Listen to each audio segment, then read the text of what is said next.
How we doing? Yeah. Okay, I've realized one of my biggest pet peeves, okay? It's just come to me. And I was playing, okay, I know some of you, this might be a surprise, but I was playing Call of Duty, okay? This was a couple weeks ago. I know, okay? And I was just, just hanging out, just playing video games. And as I was playing video games, I got like the buffering signal, okay? And then I got the little black box that said like Wi-Fi something. And I was like, dude, what the frick? Like I was in the zone. I had my quiet time. I was so excited. And I go over and I check my black box, right? And this box is like got all of the green lights and it's got the bottom blinking light. I'm like, so my Wi-Fi is good. What the heck? So like I disconnect my PS5, I reconnect it, and then I log back in and I'm like, okay, now here we go. Let's do this, right? And then I get onto my PS5 and it's like Wi-Fi something. And I'm like, are you freaking kidding me? And like we've learned nowadays, like when you're on your phone, okay, when you're on your phone, you've like been scrolling a little bit, and then all of a sudden like the next video comes and it's just like, all you see is the JPEG, like you don't actually see the video. It's like the most annoying thing ever, right? You're just like, come on. Or you're on schoolwork, right? And then like you load the next page and then you see the little T-Rex, right? You know what I'm talking about? See the little T-Rex? And anybody hit the space bar? It's kind of fun, right? It's kind of fun. You're like, oh yeah. Okay, it's blocked? The T-Rex is blocked at your school? Wow. I would, anarchy, okay? Anarchy if I was there, okay? It's like fun, right? But there's only a certain amount of time where click is so fun. And Wi-Fi is one of those things now we're just addicted to that we need it. We need it in order to survive.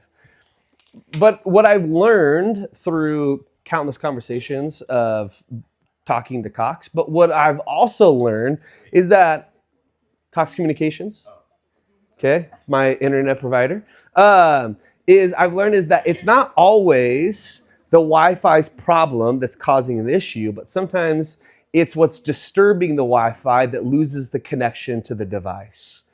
And in the same way, for some of us, we've learned that after camp, we had this strong connection where things were flourishing, that we learned so much, that we were growing so much, that we had this strong connection. And now that we're home and now that we've come back, we've realized that there's things that maybe aren't clicking as what they used to be. And maybe we've started to lose the sense of where his voice is speaking to our hearts.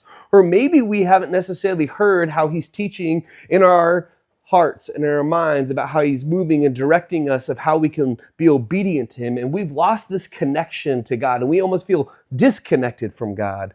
In fact, in my own personal life, there's moments and there's seasons where we could even be going to church, and I've faced this struggle, is that I will be here sitting in church just like you, and I will be hearing amazing worship led by my peers, and I'm like, this is so amazing, and this is so cool. I'll go to life groups with the best leader, with the best peers that I have, and then I can still walk home and be like, where was God?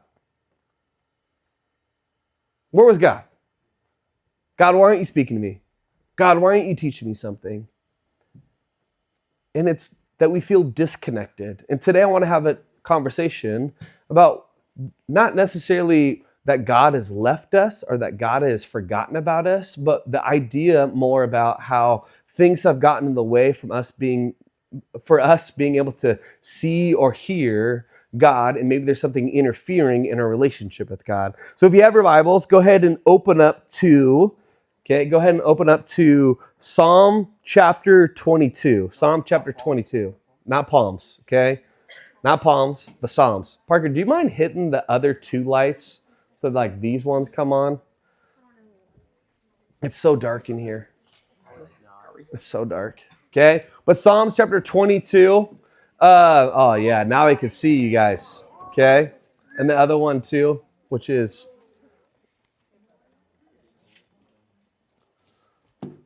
that one, yeah, there we go. I can see you guys. I can see your face, okay? Psalms chapter 22. That is in the middle of your Bible. If you open up and there's like a book called Isaiah, go ahead and flip to the left. And Psalms, it is a poetry book. It is a song book. So it is a different type of literature when you're reading it and you don't understand songs, you don't understand lyrics. Just know that it's different, okay? It's a different type of writing. It's a different type of literature. It's not necessarily a narrative. But we find in Psalms chapter 22 this song that a guy named David writes, okay? David is a king from the Old Testament. You might know him as the guy who slays the giant, but he's also an author. He's also a lyrist. Is that the right word? A lyrist? Sure. Lyricist? He's a lyricist, okay? And he writes a lot of different psalms, okay, in the book of Psalms. So if you're there, say, preach. All right, here's what it says, okay? It says, my God, why have you forsaken me? Why are you so far from saving me? So far from my cries of anguish. My God, I cry out by day, but you do not answer by night, but I find no rest. And you got to pause, you got to stop right there. And you got to really, really hone in on this idea that he says, my God, why have you forsaken me? Does David... What is he leading on when he says, my God, my God? What's important for us to understand there? Huh? Don't say it under your breath. Be confident. Okay, there's no wrong answers. He says, my God, which would refer that he probably has a what? He has a relationship with God. He knows God. He's calling him my God, not God, but my God. I've known you. And then he's even saying, you're so far from me, which will allude to the idea that he's been what? Close to him before. He's had an intimate relationship with before. And he says, why are you not saving me? Which it means that David has been saved by God, that God has rescued him from danger or spiritual dryness or whatever it may be. He saved him. And so he's coming from a place of like, this is hard, this is difficult. I've known you, I've been with you, but right now I don't feel that. I don't feel that. And there's a couple things that we need to understand when it comes to this idea of feeling disconnected from God. And the first one is this: disconnected from God doesn't mean he's abandoned you. Disconnected from God, that feeling that we're not connected, that we're not necessarily hearing him, that necessarily the presence of God isn't over us and we don't feel him or see him in every conversation, or we necessarily don't get in here, we don't get the tingles down our back and we're like, now I'm raising my hands. It doesn't mean that he's abandoned you. Or maybe you might say it like this. He says, my God, why have you forsaken me? Forsaken doesn't mean he's forgotten. Forsaken doesn't mean he's forgotten. I don't know why, but I had this irrational fear for a little bit where I would go to the grocery store, because when your mom asks you to go to the grocery store, it means that you probably, what? You get a snack. Right? Everybody remember you go to the grocery store, and if you're the only sibling, and maybe you're going to get a lollipop, or you're going to pick the bag of chips, or you get a soda. In my household, that was kind of a big deal because those three things didn't happen because I had 3 older brothers and a younger sister, and we couldn't afford all the different snacks. So when mom just asked me, it was like, oh yeah, heck yeah, let's go. And I remember one time, I have no idea why, but I'm sitting in my cart and my mom, we're at the end of the aisle. She turns around to grab something on this side and I see her and she just is gone. And I'm like, my mom's leaving me. I'm going to get kidnapped. I'm done. This is it. This is the last time I ever see my mom. And I remember this fear that came over me. Just because I can't see her, it vanished. I didn't see her. I didn't feel her. I didn't know that she was there. And it was kind of irrational, but now, looking back, as a kid, you don't necessarily have the full understanding of you don't have the full understanding of cognitively of what's going on, of what's happening. And the Bible alludes to this idea that we don't fully understand God's ways, meaning that we're not always going to understand why God may be doing something where he's not connecting to his children, that he's not speaking to his children immediately when they cry out.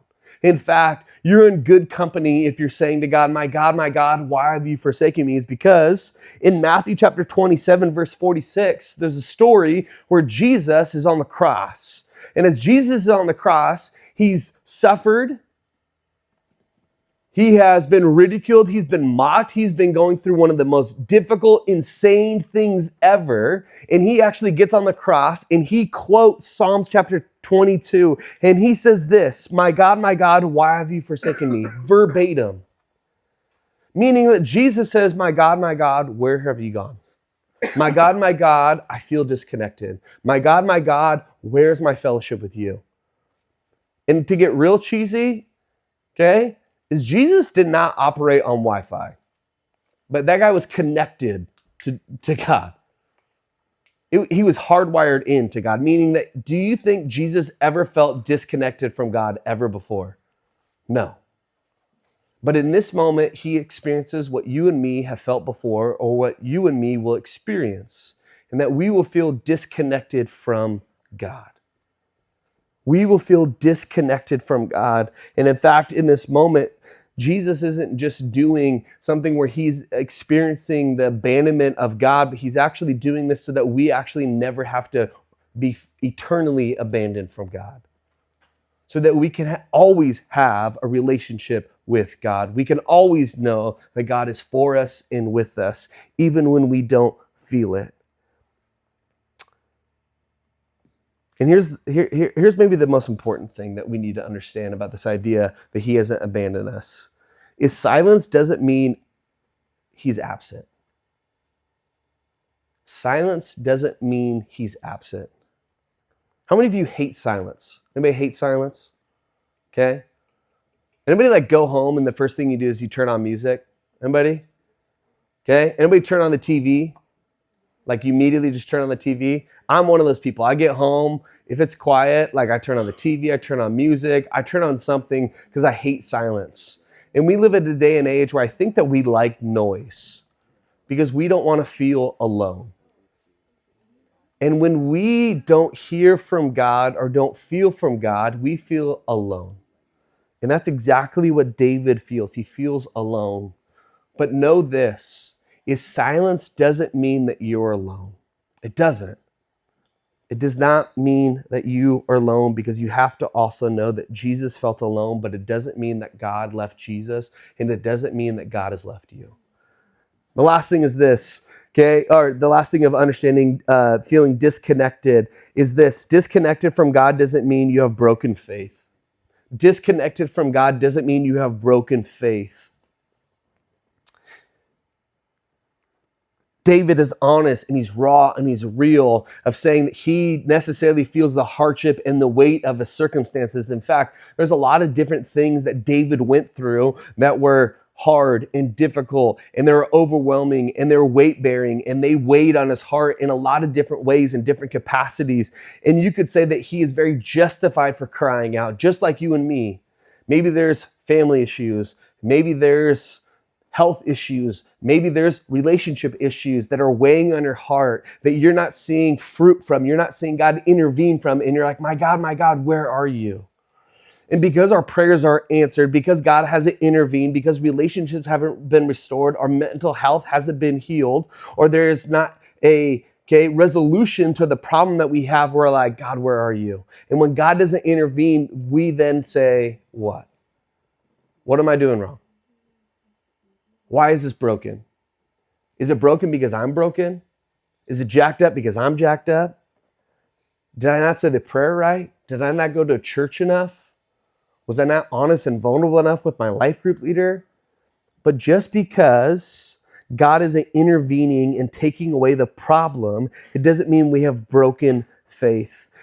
One of the worst things in my entire dating relationship with my wife, okay, was the moment where you're texting, okay? Because for some of you, you know that when you're texting a person that you like, it's fun until there's a delay of the response, right? You know that you're texting back and forth and it's like, ha, ha, ha, oh my gosh, that's so funny, me too. And then you're like, what are you doing? It's like, I don't know, what are you doing? It's like, you want to hang out? Oh, maybe. And then all of a sudden you ask a question of significance of like, I would like to hang out with you. Would you like to hang out with me? And then there's dead silence, right?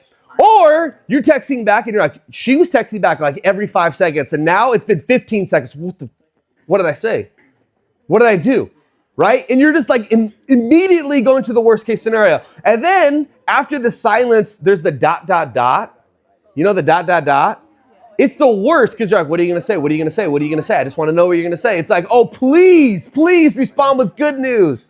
And there's so many times where I would ask my wife a personal question and we like one another. I know that we like one another. And I would ask her on a date or to hang out or to do something.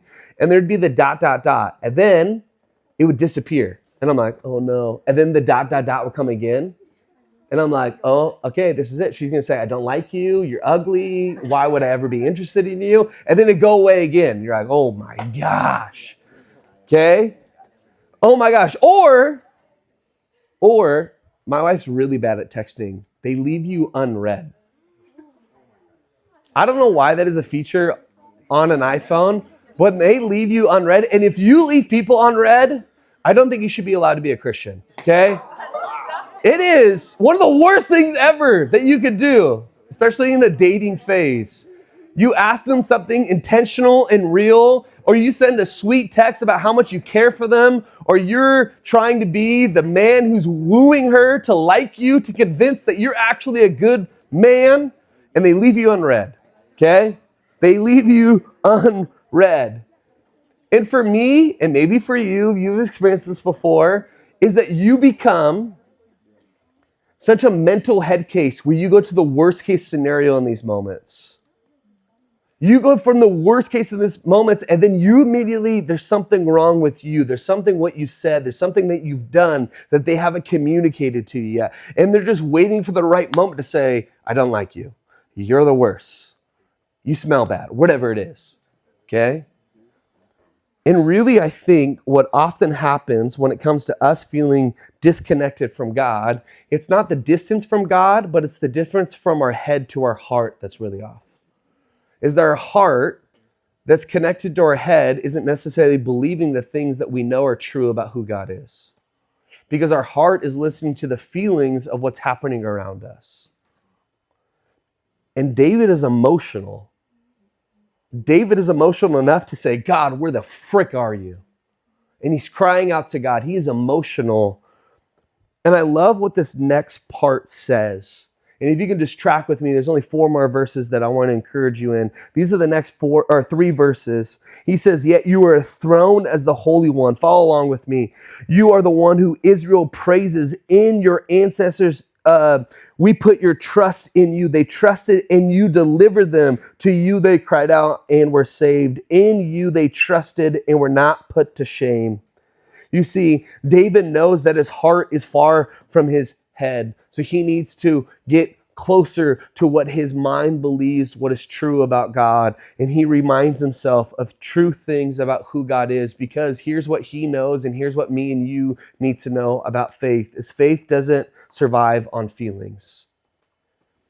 Faith does not survive on feelings. Isn't that one of the greatest things about camp? The feelings? Isn't it? It's the weekend of just like all the feels, of all the amazing things. You feel close as a community. Your life group is thriving, okay? You feel close to that boy or that girl because it's the camp crush. It's real, okay? I'm not gonna lie, it's real, okay? You feel, okay, close to God because of the sermons. You feel close to God because of the worship. And there's so often as we come home and we're expecting the feelings of a relationship to help us survive when we get back to the real world. But what David is saying here, he says, my feelings understand that my heart and my head are far away. So I need to tell my head to communicate to my heart of who God is. And it's just like relationship with you and me that we deal with today, is that a lot of us, we know good feelings when it comes to relationships. And too often or not, when our feelings fade in relationships, we think that a relationship needs to go. Right? You see it in movies all the time. When feelings fade, a relationship needs to go. And oftentimes we think that the feelings of our relationship with God fade away, then it needs to go. But here's what I love, what David does. He reminds himself of the character of who God is. He says, God, you provided. Meaning that when they needed something, God provided. It means that when they were in danger, God provided. It says that he cried out and he's answered before.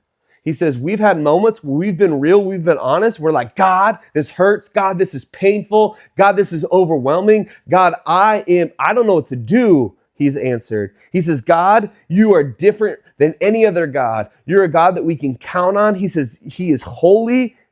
He says, God, you have relationship with me before. I'm desperate for that relationship now. He's telling his heart that this isn't just the feelings that I can survive on, but I need to remind myself of the truth that I know that is in my head.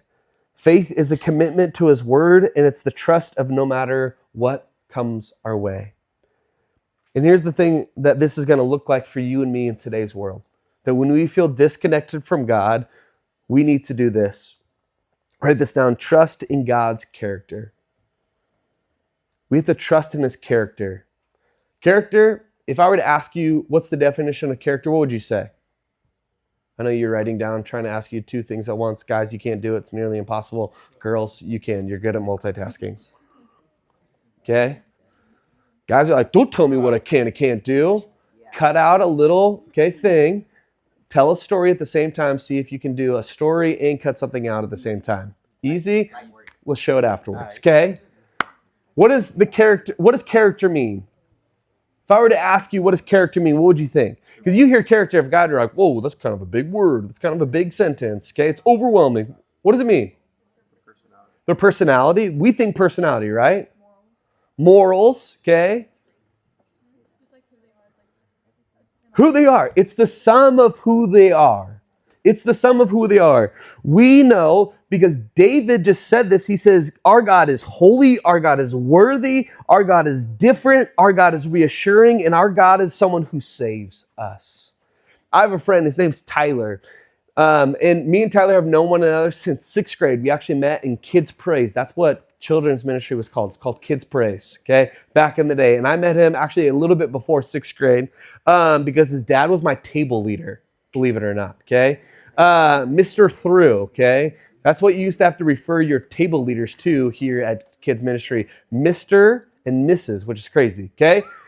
And I was introduced to my best friend Tyler at a very early age. And there's been moments in our relationship, he now lives in Colorado, where our relationship maybe isn't thriving. In fact, I would say that our relationship feels disconnected because we necessarily don't talk every single day.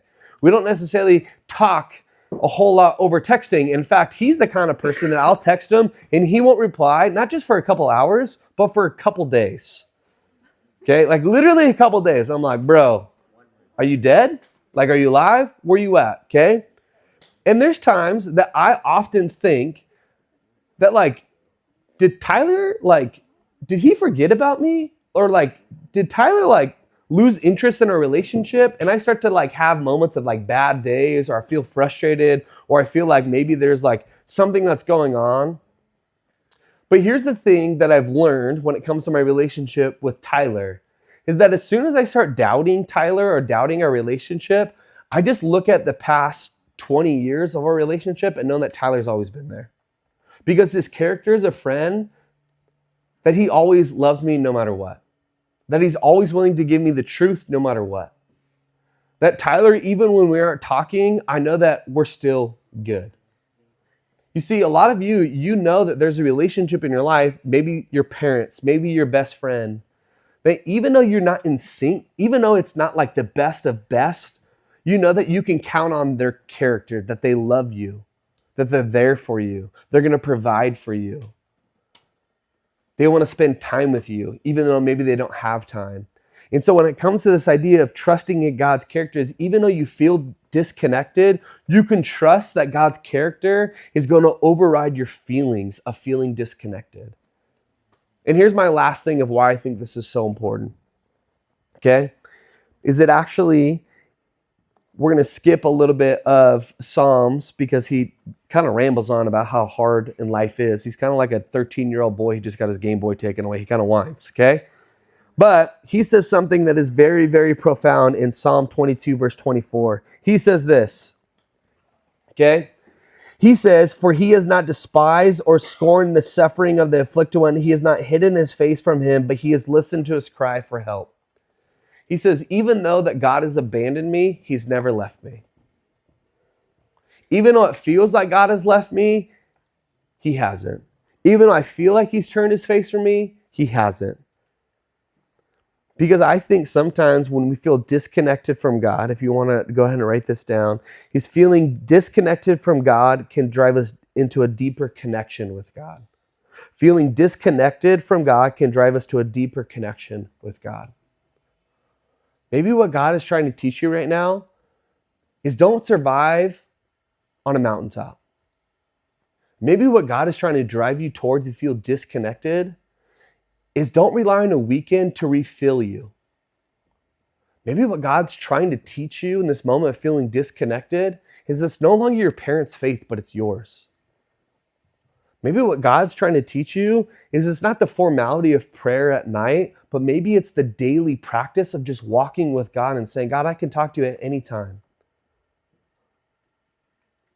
Amen isn't a period at the end of my prayer, but it's a comma to the next prayer. Maybe what God is trying to teach you about a deeper connection with God is that have you brought into our relationships? And this Wednesday, we're going to talk about 3 ways that maybe we can be more connected in ways that we separate ourselves from God. But I want to tell you right now is that for some of us, what God is trying to teach us is that when we feel farther apart, it's actually what should move us closer to Him. And I found in my life, the times that I feel further from Him, that I don't feel God, is that when I draw near to Him, my relationship grows and my trust grows and my love for Him grows because I see there's a God who's waiting for me and meeting me wherever I need Him. For some of us in this room, I hope that that becomes true for you. And this Wednesday, I hope that we can have a conversation about what that looks like in life groups. So God, we thank you so much that God, you made this promise in James chapter 4, verse 8, that he who draws near to you, you will also draw near to them. And God, if there's anybody in this room that feels like they don't know you, they don't feel you, they can't understand you right now, God, I pray that you reveal themselves to you. I pray that you can just make it apparent of where you're moving and you're working. And God, if you're not moving and you're not working and you don't want to make it apparent, God, will you just give them a sense of peace, of knowing that even though they can't understand what you're doing, you know that you're with them. They know that you're with them. And God, I pray for this ministry in the aftermath of camp that we won't survive on camp in order to sustain us, but we'll rely on the daily bread of who you are to sustain us. And that we can continue to come back to you, not a camp, not a leader, not a speaker, not a worship session, but you, who you are in order to sustain us so that we can have a thriving relationship with you that can continue to fill us up, to bring us joy and peace and contentment in today's world. We love you. We pray all these things in your name. Amen.